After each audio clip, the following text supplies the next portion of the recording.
Okay, so here we are. It's Friday, June 28th, 2019.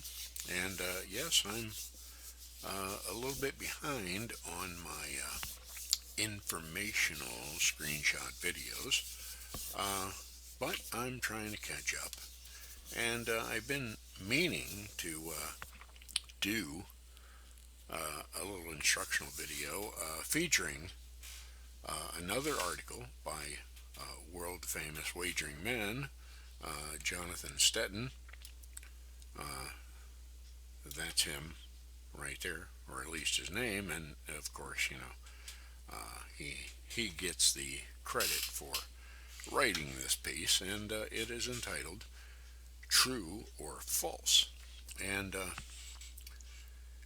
it has to do with what I call uh, the myth of track bias, and basically the article goes through to explain how that myth works and what that myth is all about. And I'm personally myself, of course, I'm happy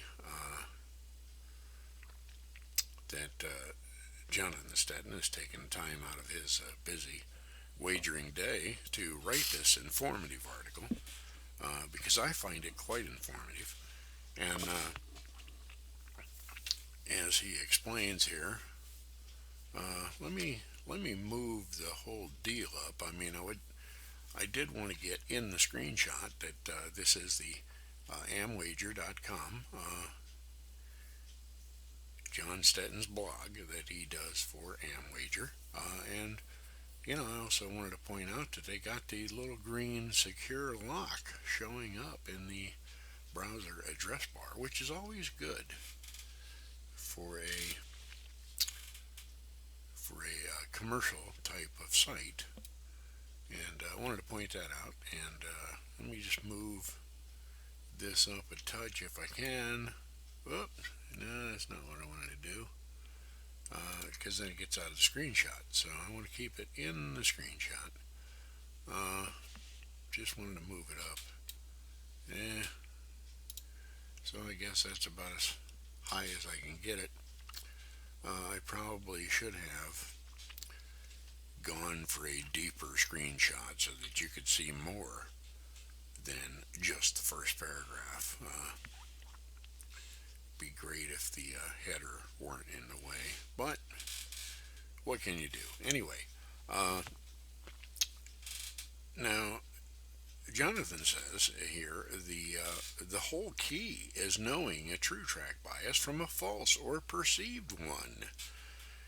A bias can mean different things to different handicappers, which is basically true of just about every uh, mythical factor that a form handicapper wants to hang their hat on for whatever reason.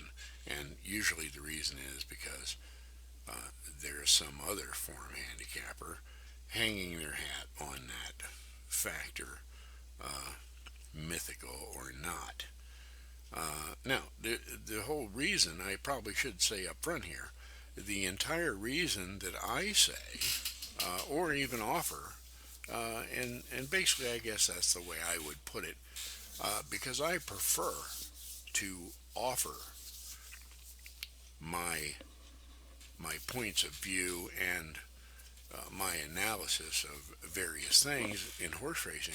I prefer to offer them for your consideration.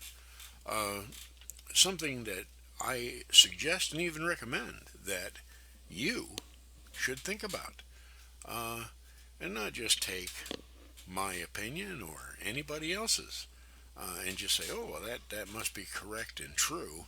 Uh, what I like to do and prefer to do is offer it for your consideration.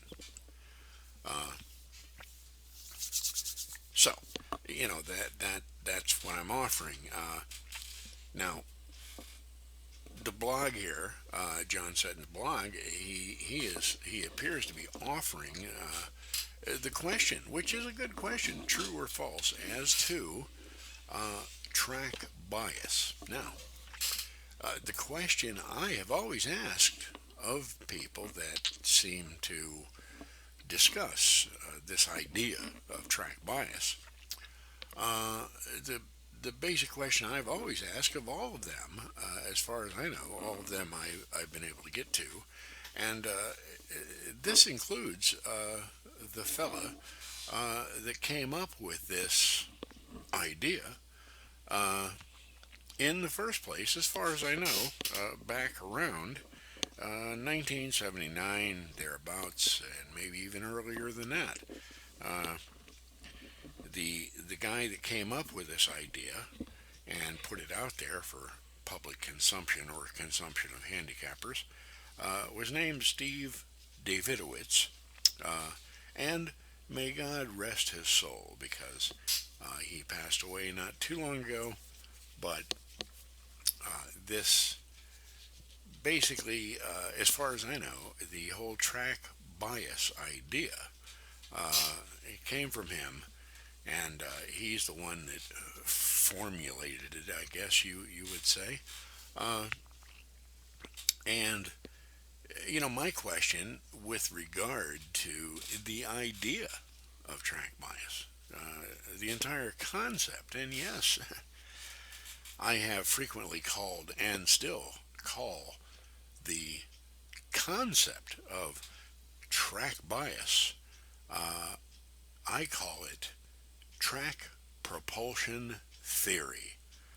And I've always asked, how is it even possible in the first place? I mean, how can it even be possible for a racetrack surface to, uh,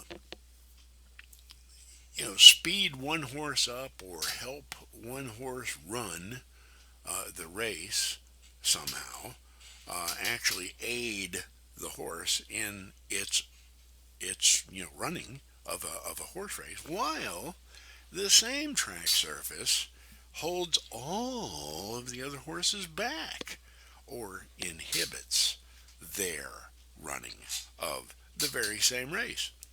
I mean, how does the track go about picking which horse it will favor? Uh, and you hear that term out of or from form handicappers all the time. Also, that the track is favoring this and the track is favoring that. Well, if the track is favoring anything, well, then it's disfavoring something else. So, this is why I call the whole idea track propulsion theory. And I also do that to point out to anybody that cares to listen that it's all just a theory anyway, in the first place. It can't be proven. Uh, so, if there is some way possible that a racetrack surface can help one horse run better than all the other horses, or in other words, hold all the other horses back from running their best, if that's even possible. Uh, what's the proof? I mean, it should be you should be able to prove that. So, this article is basically asking the question if the whole idea is true or false. And of course, John Stetton says that a trend in the track that helps horses run better than they would have if they ride it, and worse than they would have if they are against it. Well, okay, gee,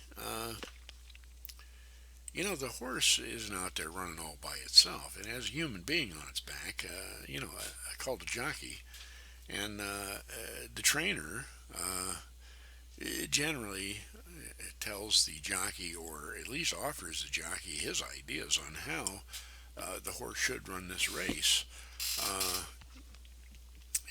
and so on and so forth. So I would think if there's actually this racetrack out there that is favoring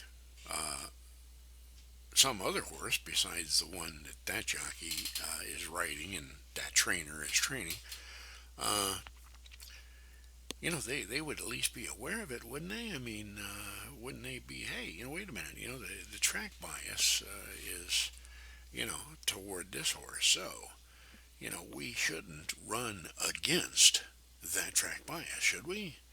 Uh, especially if it's like a actual real thing that exists, like rain, lightning, snow, uh, sunshine. Okay. But anyway, let's not bother uh, with doing any thinking at this point. And John says anything less to him is not a true bias.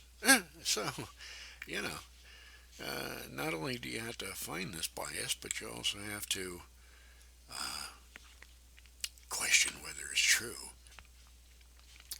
It would be hard to capitalize off anything less than my definition. So, I mean, yeah, especially since you're looking to capitalize on this idea. And, you're looking to capitalize by betting against all the other handicappers uh, that generally do everything in lockstep unison. They all believe the same things. I mean, yeah. I mean, we're looking almost 50 years ago.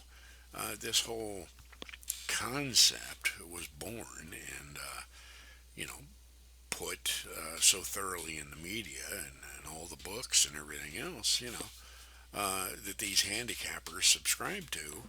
Uh, and you would think that all of them, or half of them, or more, most of them, would be able to recognize a true track bias, but apparently, there's quite the majority that just have no clue.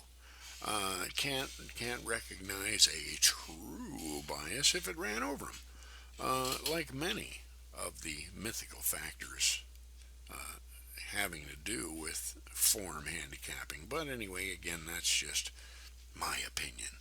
Uh, and yeah, I'm just offering it for your consideration again. And so let's see.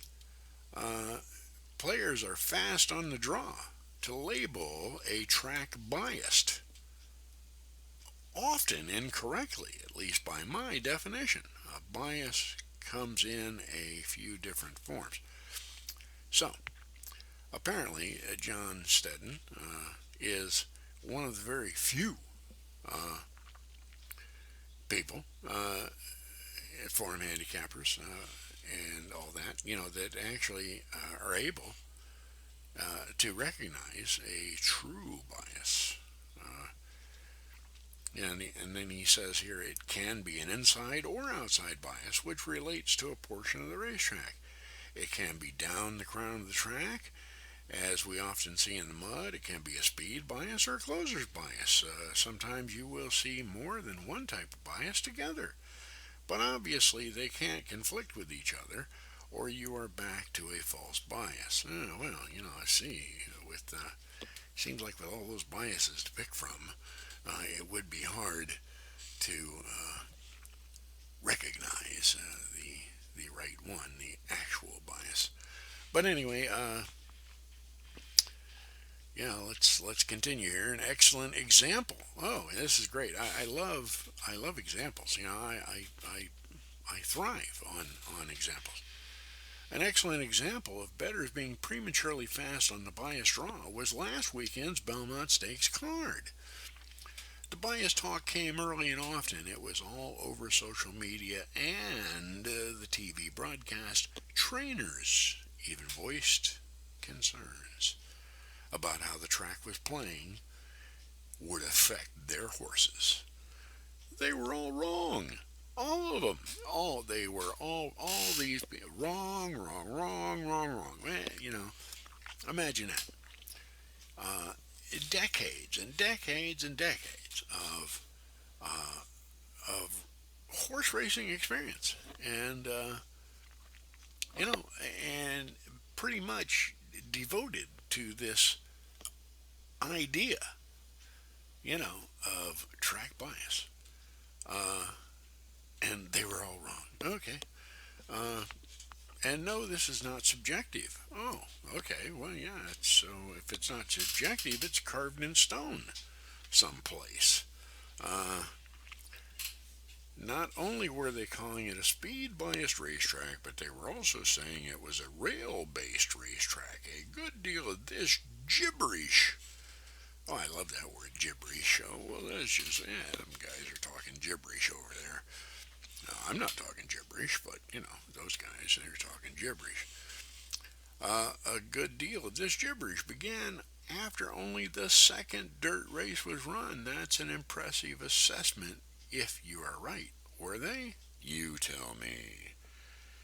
Yeah, you tell me. Uh, I say they were all, yeah, okay. Well, geez. Uh, so let's see. Let's get on with the example. Uh, Seafoam won the first race on the card. He stalked the pace, did not make the pace, and made an early inside move, a stalking trip in the opener. Okay, so let's see. I myself, I prefer to consult Ability X ratings if I actually want to know uh, something about the way the horses ran, and see if it's anything different from what their ability would suggest somehow, or if by looking at the ability of the horse and comparing that with the results, it's an easy way to be able to see for yourself that this idea of track bias is just a myth, doesn't actually exist. It's just something handicappers like to say. And mostly, it seems to me, again, I'm just offering this for your consideration, something that you might want to think about. And, I have been observing how, horse racing works and what goes on in horse racing for about 45 years now, I guess, starting in the mid 70s. And I, my personal, again, my take on this whole deal of those guys over there talking about a track bias and trying to point out to you that the track can be biased in the first place and is biased or whatever. But, track bias, track bias, track bias.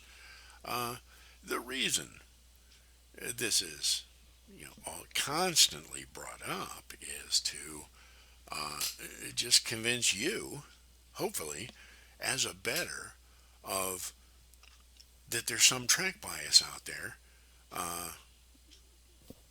dictating who wins the race and who loses the race, and yeah, hey, you know, and it originally was put forth, as far as I can see, to say to you, the bettor, if you had bet, well, uh, apparently you bet on the buyer speed ratings and you lost. We're going to offer this idea to you uh, to convince you that you bet the right horse. So you should just continue to do that the same way. Don't make any changes. You bet the right horse. It's just that the track bias caused that horse that you bet to lose. You didn't do anything wrong as a bettor. I mean, oh, you didn't do anything wrong. It's the track bias that got you. So keep on betting the same way. Keep on looking at the buyer speed rating, and hey, here's a high speed rating, and well, let me bet that horse, and boom, bada bing, you just keep going to the window, and sticking your money in there. Uh, and when you don't win the bet, when you lose the bet, there's this huge crowd of people there to tell you and explain to you. You did the right thing. It's just the track bias got you. Okay, so to me, I mean, this is the only thing I can reasonably come up with for why this goes on in the first place. I mean, what kind of people uh, want to for decades would want to for decades? Oh yeah, the track's biased over here. The track helped this one horse win, and it caused all the other horses to lose, held them back. It helped this horse run, held the others back. The track bias. Oh, hey, a horse just won and paid $100, $87, $72, $56. Well, obviously, that couldn't happen unless there was a track bias. Okay, so there you go. There you go. It's just a way of telling betters hanging around that might be looking to formulate their own ideas of what does and doesn't win the horse race. We want to have a way to tell them and get them on track with it's the bias that's beating you. Uh, not that you're making poor betting decisions on horses that aren't able to win the race, and you're missing the better betting decisions on horses that can win the race at high odds. It's nothing like that. It's the track bias. So, this is why this goes on, and this is why this continues. And again, this is just my opinion. You know, just my opinion. And, I'm just offering it to you for your consideration. You know, just the same as world famous wagering man Jonathan Stetton is offering his opinion for your consideration. Uh, so, that's what's happening. And now we'll get into some of the nuts and the bolts here, of who won what on Belmont Stakes Day and why. And was there a track bias? Was it true or false? We'll take a look here in a minute.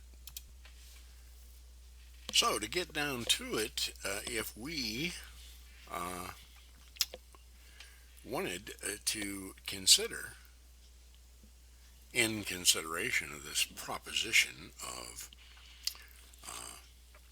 track bias or track propulsion theory, we could look at the Ability X ratings, at home horse player Ability X ratings for a Saturday, June 8th, 2019, at Belmont Park, the day of the Belmont Stakes. And but we can take a look at that first race where it appears that all of the trainers and jockeys and commentators and television people, oh man, they proclaimed, based on the results of this first race, that there was a speed bias at work on Belmont Stakes Day.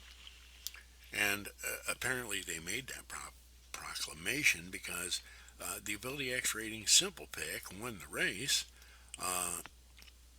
at a higher early speed. That's the ability anyway. The high, had an ability for high early speed. But the thought is that he didn't really use that high early speed.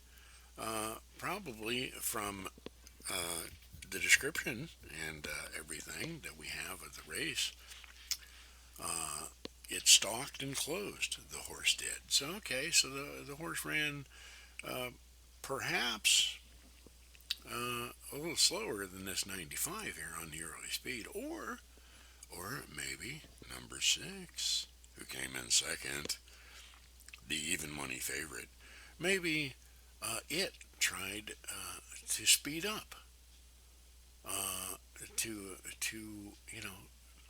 uh, use all the early speed it possibly could put its feet on, hooves on, to get in front of this horse early. And this number three said, "Yeah, okay, you go ahead, I'll get you.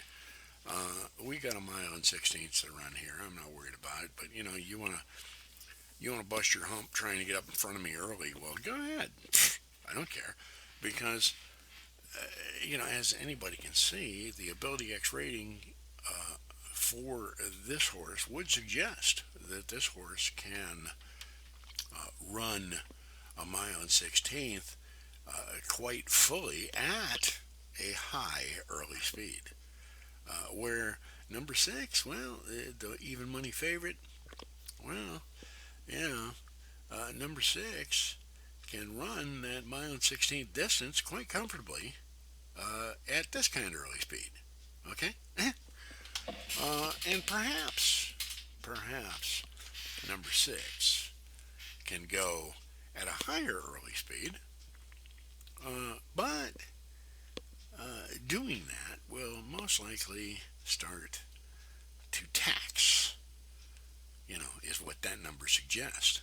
And number one, the one that come in third here, uh, that number, like number three, suggests that number one will be able to run that mile and 16th distance pretty completely at the kind of early speed that is most likely for the race to be run at.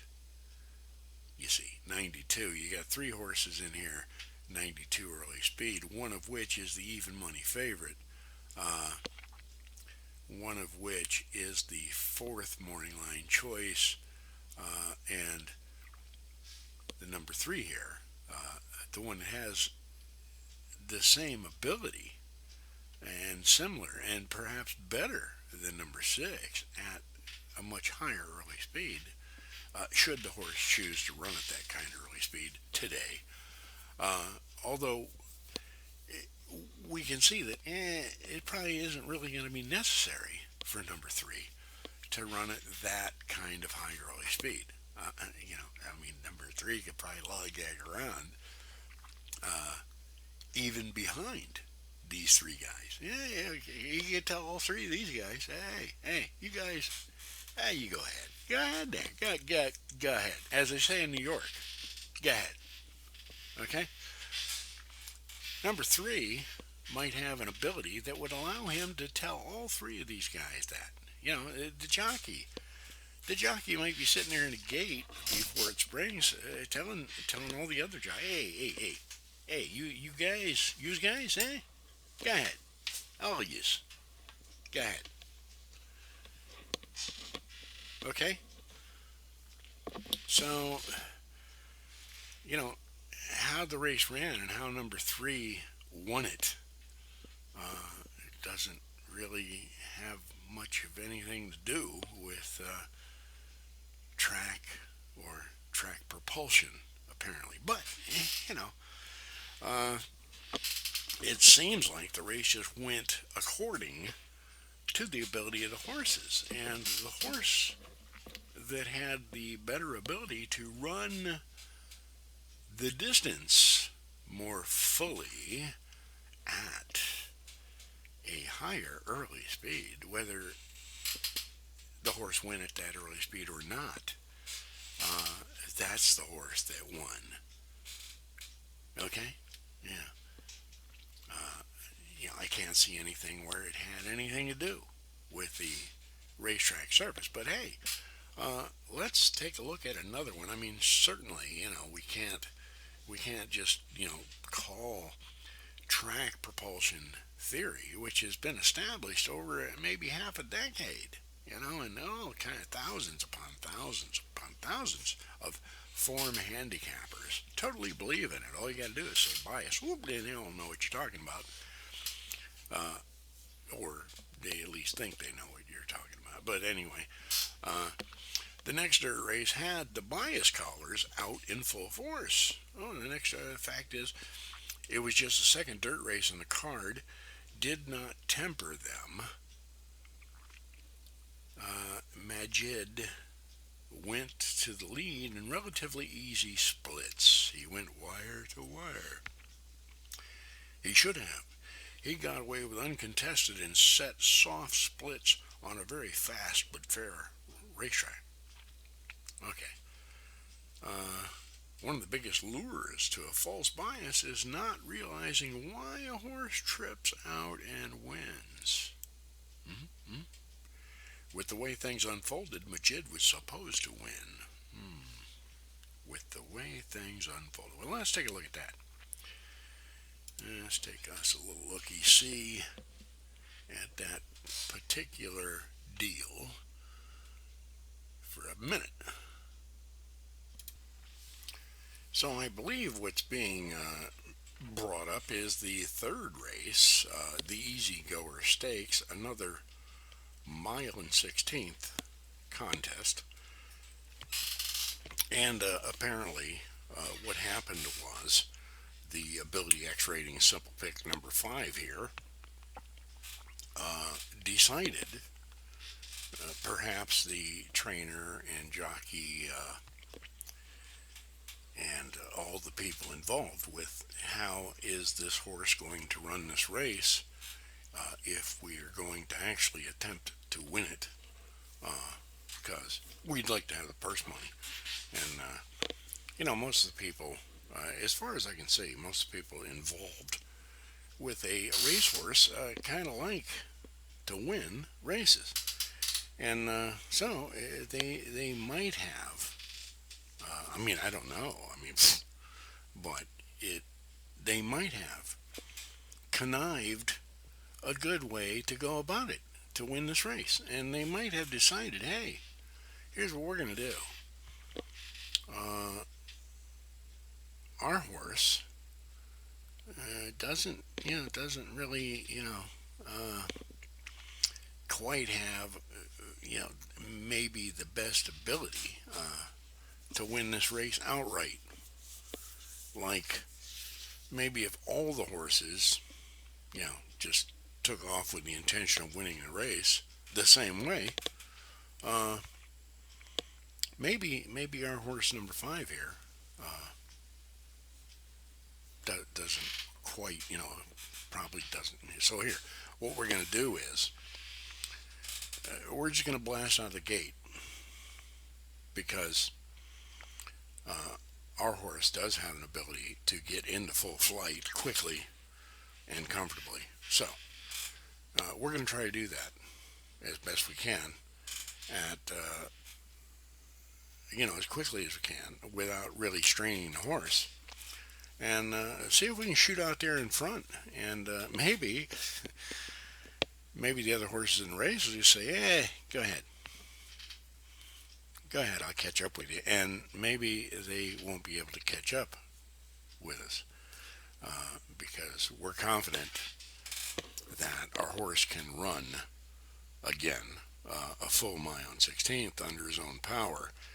And if we can just get him out of the gate out front comfortably, he'll be able to do that. So that's what we're going to try to do. And I don't particularly see where it would have anything to do with any help from the track service. Is what I'm suggesting, that I don't see where the track helped out one way or the other, if that was the plan, and it seems likely it would be the plan, or it could have been the plan. It's a decent plan, so why can't we just figure, hey, maybe these guys came up with a good plan and it worked. But apparently, it seems that all of the form handicappers, or most of them, would prefer that you not think logically or make your own considerations. Just buy into this track propulsion theory or bias idea. So uh, let's go ahead and take a look at another one, which I guess would be the fifth race, the Ogden Phipps Stakes, and let's take a look at that for some evidence of the existence of track bias. Because what we're doing here is we're looking at the whole thing for true or false. And so let's go. The next dirt race was won by Midnight Bisou, who not only came from off the pace, but was last at one point. Nonetheless, you had analysts, trainers, and people all over social media saying you had to be on the rail with speed to win. You had to be. I knew this would lead to some big edge bets on the card. Well, let's see if we can find any evidence for a track bias yet. Let's see. Midnight Bisou, that was number 2. The Ability X Ratings key horse for the Ogden Phipps Stakes. And the Midnight Bisou, probably, yeah, and from the looks of the race and the way it went, Midnight Bisou probably ran at the par early speed for the mile 16th. And, the Ability X rating suggests that Midnight Bisou can do that quite comfortably and, run that mile 16th quite comfortably. And the horse has been at the finish line first a few times before at this kind of class level, so we would have to think that this low Ability X rating must be legitimate for this particular horse. And the fact that the horse outran all of the other horses in the race over the mile and 16th distance would have to suggest that that was done with that particular horse's ability to run that particular distance, as opposed to an idea that somehow the horse was helped out by the track. This is the one horse that the track helped and held the rest of the horses back. And of course, yeah, the other even money choice to win the race must have been held back. Apparently not, but anyway. Let's go to another race and let's move ahead because John Stetton, he knew this would lead to some big edge bets on the card. I mean, this fact that all these other people are all messed up on track propulsion theory, thinking the track is deciding which horse wins the race. And since they're all messed up on that, they're going to be making some poor bets that he can take advantage of. And it says here the next dirt race, we saw Garana blitz the field from slightly off the pace. It was a stocking trip, 4 races, and just a one wire-to-wire winner. They still scream bias and force. On true bias days, you see 4 races and 4 wire-to-wire winners. So apparently, we can get from this that a wire-to-wire winner indicates to these guys that the track is stepping in and helping that one particular horse win while it holds the other horses back. Okay. So now we're getting some more ideas as to this track propulsion theory. So let's take a look at the next dirt race, which is the Acorn Stakes, which is a 1 mile distance. And at Belmont, that would be the one turn. So number 7 wins that. Number 7 wins that. One of the 2 favorites for the race let's see. One of the 2 and one of the 2.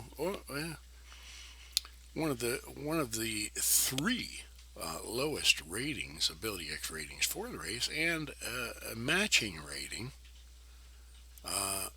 with the Ability X ratings key horse of 120. But number 7 has this ability number of 120, same as number 3, at a much higher early speed. And even if we wanted to think that number 3 should number 7 decide, okay, here's our plan. We're just going to take off out of the gate and we're going to run like a 98 early speed, and we're gonna force everybody to keep up with us or get alongside of us or run with us or lose. What do you want to do? And that's what we're going to do. And perhaps we'll win this race, which is not a big surprise, since having equal ability with the Ability X key horse, and at a much higher early speed, an early speed that's actually kind of over the top for this mile race at Belmont, because 98 is what you got on that last race, and the par is only 90. So this horse, has early speed comfortably with this low rating, that is head and shoulders over the top above these guys. So is it a big surprise? Is it, did the track today help this horse win the Acorn Stakes? I mean, did the track say, hey, here's number 7 over here. Let's pick that horse up and propel him all the way to the finish line, and we'll hold the rest of them back. I don't think so. So let's take a look at the next race as we continue to look for any evidence we can find as to this idea of track bias, or as I prefer to call it, track propulsion theory. Let's take a look at yet another one. So the next one was a classic. Hog Creek Hustle roared down the middle of the track from off the pace. He beat my edge play, Nitrous, by a long nose, and Nitrous was further back and wider than he was. The reported rail and speed bias is not what cost me that bet. Well, let's see what else might have cost that bet. Eighth race, Woody Stevens Stakes, 7 furlongs in the dirt. The par for that distance, and this becoming a quite a well-known par for 7 furlongs, and it seems that it's a solid par for Breeders' Cup Championship level down to maybe $20,000 claimers and everything in between. And if we were to take a look at number 7, number 8, yeah, number 8, okay, we might notice that number 8 is amongst the entire field for this 7 furlong in dirt distance. Number 8 is the one single horse that is closest to the Ability X ratings par for the distance, both in ability rating and early speed. But yeah, 94 is a little higher than typical winner's early speed. So that might be why that particular horse won this race. And I guess number 6 is Nitrous. Well, nothing wrong with that ability rating. And it's even a pair with number 10. So, that early speed might just be a little too much in comparison with number 8. But number 8 did come from behind. Number 6 came from farther than that. So it looks like number 6 just came up short, as its Ability X rating would suggest, in comparison to number 8's Ability X rating, which is the closest to par for the 7 furlong distance, which is the same distance as the Woody Stevens Stakes. And number 8 pays almost the full 20-1 morning line, 39.80 to win that race. So again, very, very little evidence that a track bias had anything to do with those results.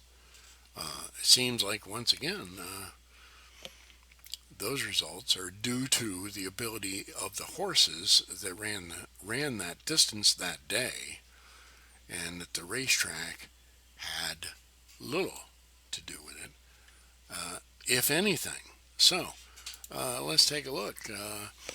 Mitole took the next dirt race, stalking and prompting the pace.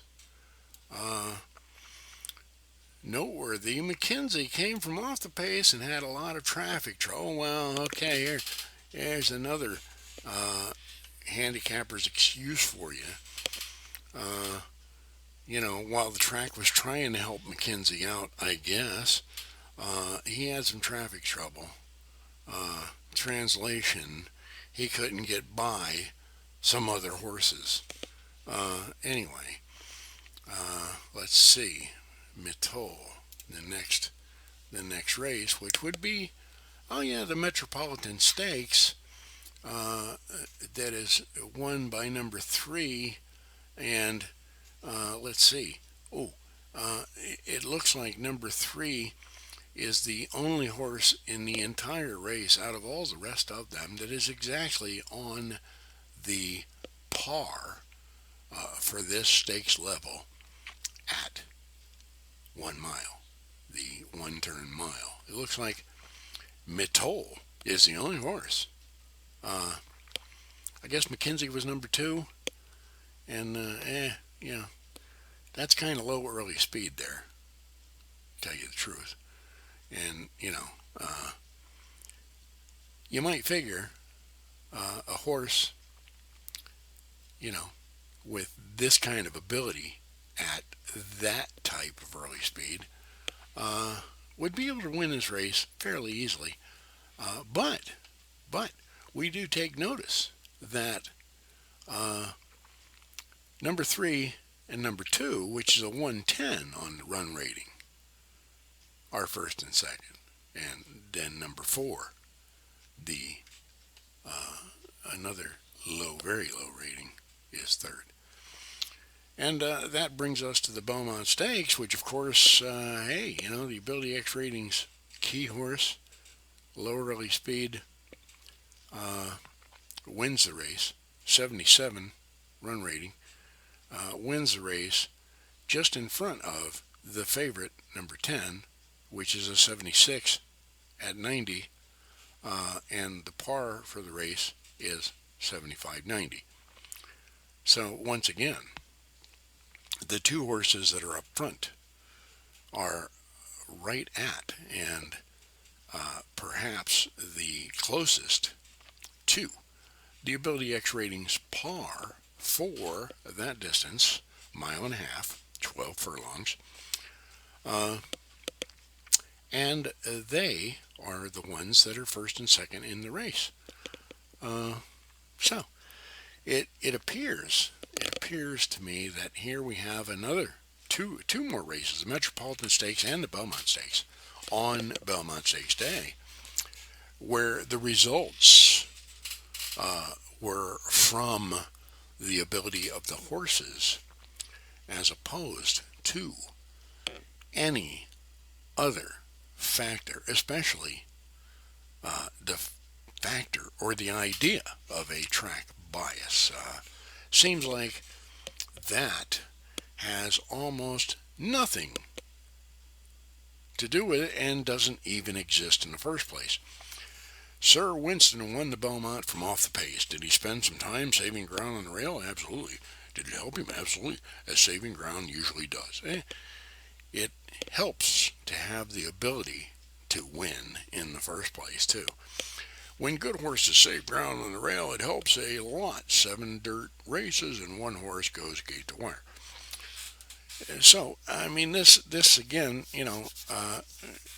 this basically points out the form handicappers need to be right and need to excuse himself when he is wrong, which is often frequent. And what else can I tell you?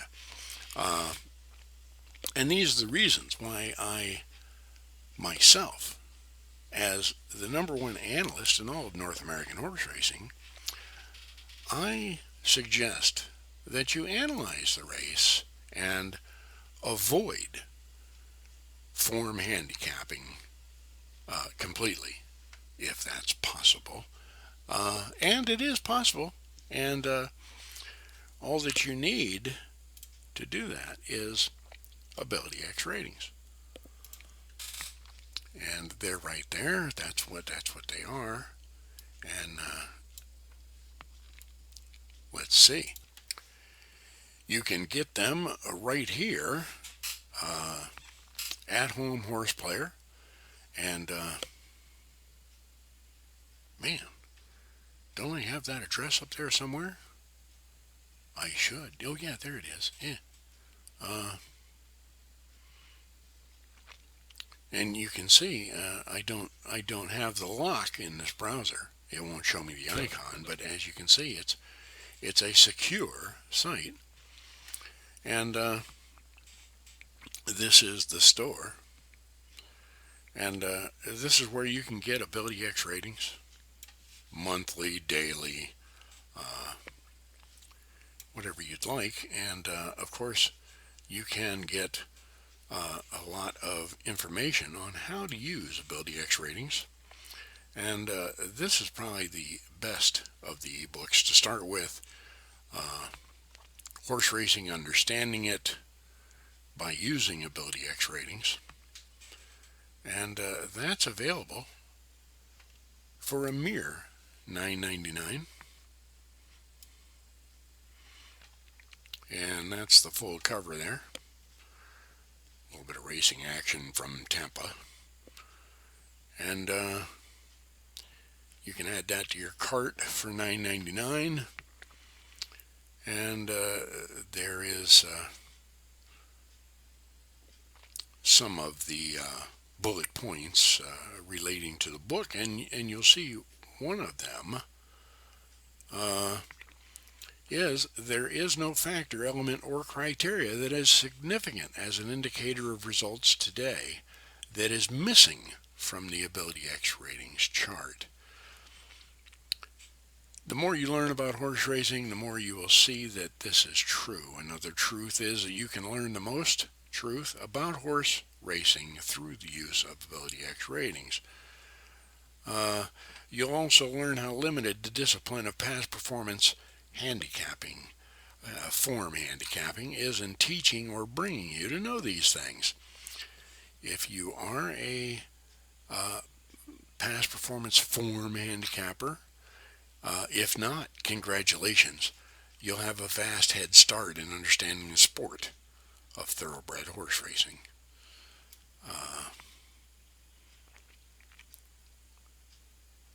Oh yeah, all of the horses in today's race will run on today's surface. You will soon see that differing surfaces do not produce widely differing results, as we just saw in the Belmont Stakes Day card. And keep it simple, recap the day with results charts, a lot of good ideas, ideas that you will be able to verify as true. Let's see.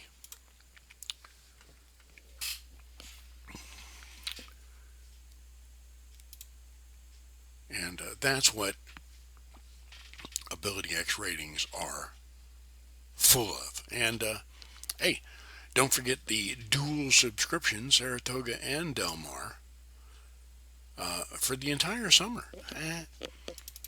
If you move quickly, you can get both of those tracks for the entire summer meetings for a mere $29.95.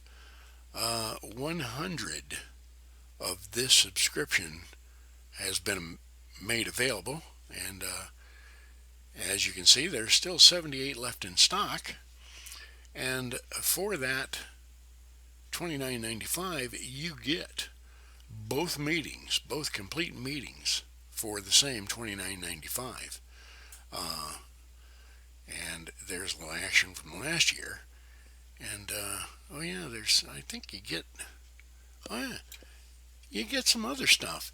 You get AtHomeHorsePlayer AbilityX ratings for the full Saratoga and Del Mar summer meetings, along with a copy of Winning the Pick 3 and Horse Racing Understanding It, the ebook that I just showed you. You get that too for the same $29.95. So I mean, that's a tremendous offer, and a tremendous offer of a past performance publication that will show you what is and is not true and consistent in betting on horse racing.